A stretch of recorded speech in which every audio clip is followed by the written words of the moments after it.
부각에 나선 국민의힘 지도부. 이번에는 경제를 정조준했습니다.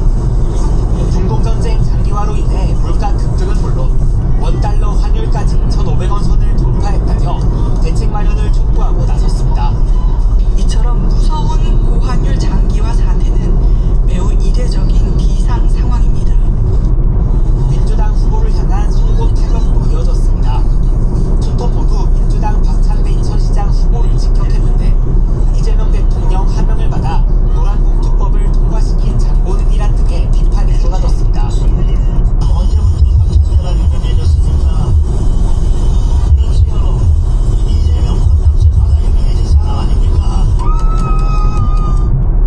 후보 캠프에서도 여당 후보를 향한 공격이 이어졌습니다. 오세훈 후보는 준공 허가가 불발된 행당 7구역 재개발 현장을 다시 찾아 정원호 후보 책임론을 부각했습니다. 지금까지 이 문제에 대해서 구청장이 구청의 잘못을 인정한 적이 없습니다. 무능하는 데 대해서 무책임한 것이죠. 부산 지역에서 전재수 후보의 여론 조작 의혹이 도마 위에 올랐습니다. 박형준 후보 측은 전 후보가 과거 조직을 동원해 여론조사 결과를 조작한 정황이 폭로됐다며 해명을 촉구하고 나섰습니다. 대선 여론을 조작한 트루킹 사건 정당의 DNA가 전재수 후보에게도 흐르고 있는 것입니까? 당 밖에서도 지원 사격 소식이 날아들었습니다. 대구를 찾았던 박근혜 전 대통령이 이틀 만에 대전을 찾아 이장우 대전시장 후보를 돕겠다고 나선 겁니다. 박 전 대통령은 유경수 여사 생가도 찾을 예정인데 흔들리는 중원 표심에 얼마나 영향을 줄지 관심이 쏠립니다. YTN 김철입니다. 더불어민주당 정청래 대표는 오늘 전북을 찾아가 이원택 전북지사 후보자 등에 대한 지원 유세를 이어갑니다. 전북에서 이원택 후보와 무소속 김관영 후보가 각축전을 벌이는 만큼 여당 후보를 확실히 지원하기 위한 행보로 풀이됩니다. 오후에는 국민의힘 장동혁 대표의 지역구인 충남 서천과 보령을 잇따라 찾아가 기초단체장 후보를 지원 사격합니다.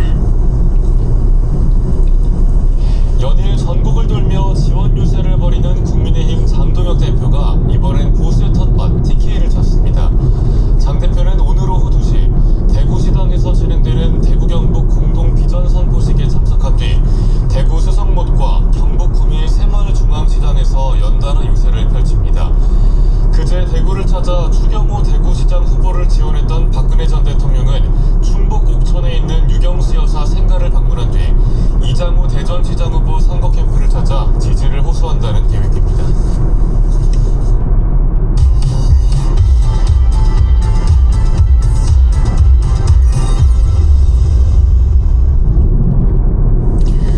지방선거를 앞두고 유권자 이야기를 들어보는 민심 똑똑. 이번에는 충남 지역으로 가봅니다. 선거 때마다 캐스팅 보트로 주목받았던 충남 시민들은 이번엔 어떤 결론을 내릴까요? 양동훈 기자가 곳곳을 누비고 왔습니다. 여기서 이기면 당선된다. 대통령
갈라치기라고 반발했습니다. 홍민기 기자입니다. 이재명 대통령이 부처님 오신 날 오전 SNS에 올린 글입니다. 극우 성향 인터넷 사이트 일간베스트 이용자로 추정되는 청년들이 고 노무현 전 대통령 추도식에 참석해 노 전 대통령을 모욕했다는 논란을 공유했습니다. 이어 일베처럼 조롱, 모욕으로 갈등을 조장하는 것을 표현의 자유로 보호해야 한다는 의견과 처벌 등 제재가 필요하다는 주장이 모두 있다고 적었습니다.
정부 표창의 취소 여부를 두고 내부 검토를 진행한 것으로 알려졌습니다.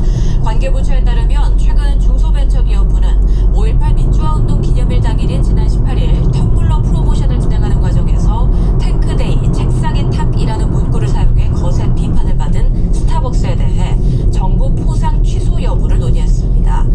올해 초 행정안전부가 펴낸 정부 포상 업무 지침에 따르면 정부 포상 취소 대상 발생 여부를 수시로 점검 관리하고 언론 보도 등 사회적 무리가 발생해 조속한 취소가 필요하다고 판단되는 경우 수시 취소도 가능하다고 명시했습니다.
재개하는 방안을 논의한 것으로 전해졌습니다.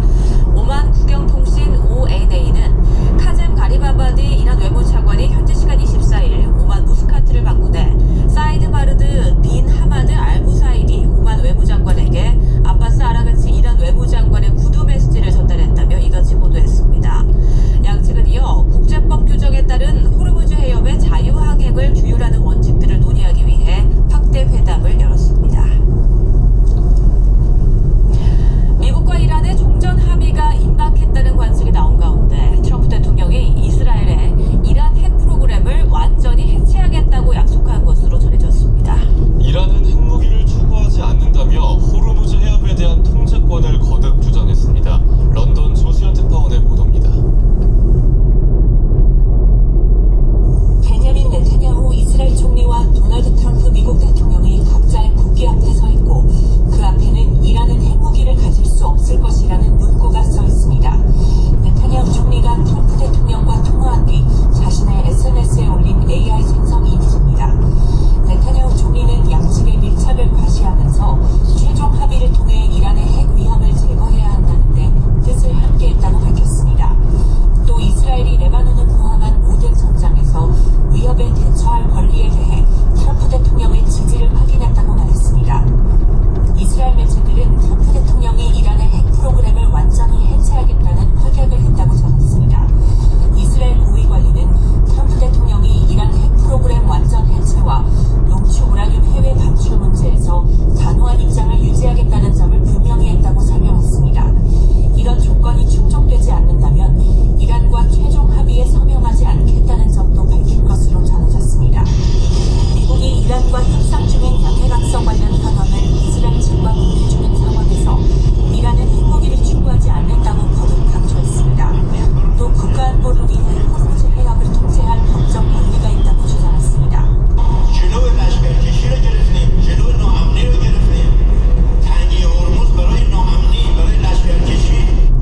이란은 공정한 협상에 임할 준비가 돼 있으며 전쟁을 계속하면 미국민과 미국 경제를 힘들게 하겠다고 경고했습니다.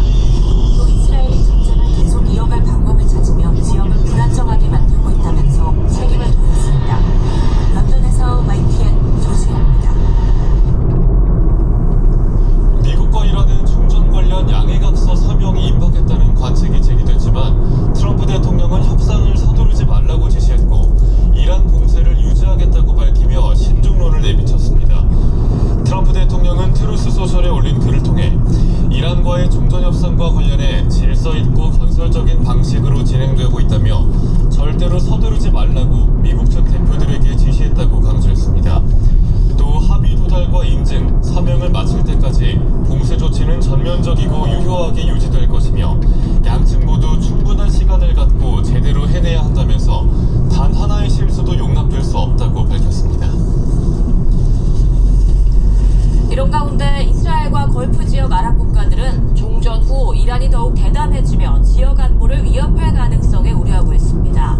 미 월스트리트 저널은 미국과 함께 이번 전쟁을 일으킨 이스라엘이 호르무즈 해협의 봉쇄는 우선 풀되 이란 핵 프로그램 문제 해결은 뒤로 미루는 현 MOU 논의에 깊은 우려를 표했다고 전했습니다. 이란 정권이 취약해진 시점에서 이루어지는 합의가 이란 핵 문제라는 이스라엘의 실존적 위협을 제거하지 못하면서 이란에 대한 경제적, 군사적 압박 완화로 끝날 수 있다는 지적입니다. 이란 전쟁 기간 미군이 자랑하는 첨단 무인기가 무려 20여 대 넘게 파괴된 것으로 드러났습니다. 한 대 가격만 3천만 달러, 우리 돈으로 450억 원에 달하는데 정작 이번 전쟁에서 약점만 노출한 걸로 드러났습니다. 김선중 기자의 보도입니다. 이른바 하늘의 암살자로 불리는 미군의 첨단 무인기 MQ-9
매몰됐습니다.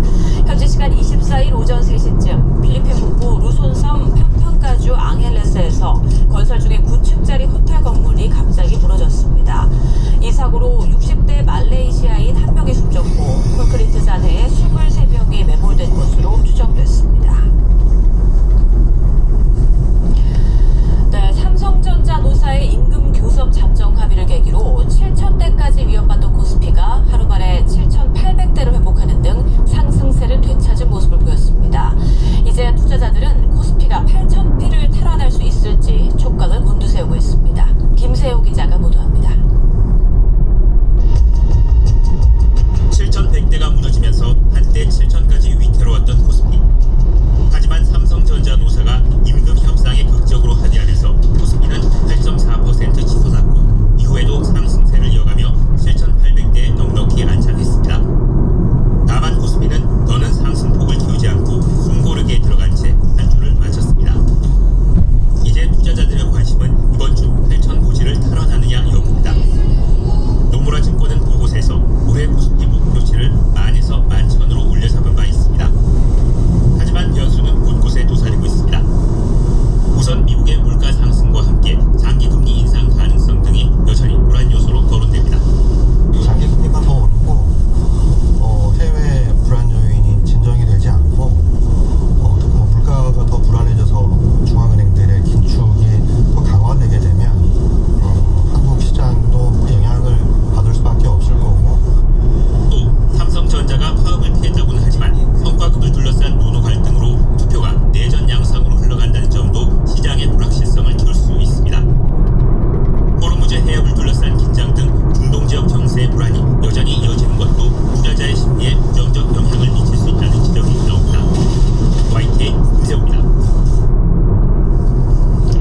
삼성전자 임금 협상 잠정 합의안에 대한 조합원 찬반 투표가 나흘째를 맞은 가운데 투표율이 85%를 넘었습니다.